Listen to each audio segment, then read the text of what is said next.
আসসালামু আলাইকুম দর্শক, এই যে দেখছেন এই লিচুটার নাম হচ্ছে কাঁঠালি। এটা হচ্ছে কাঁঠালি লিচু দিনাজপুরের।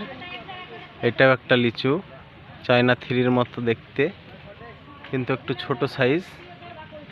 হ্যাঁ, লিচুটা খাইতে খুব মিষ্টি,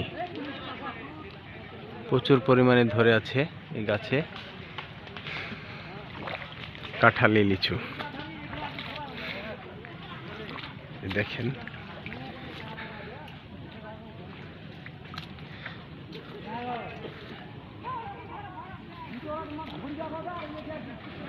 কি পরিমাণ ধরে আছে।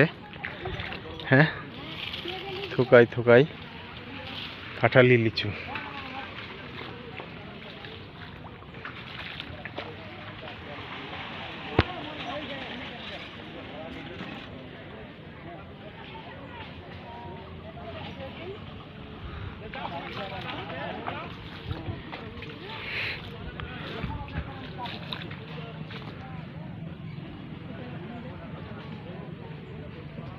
এই লিচুর পাতাটাই কিন্তু দেখতে আলাদা, দেখেন।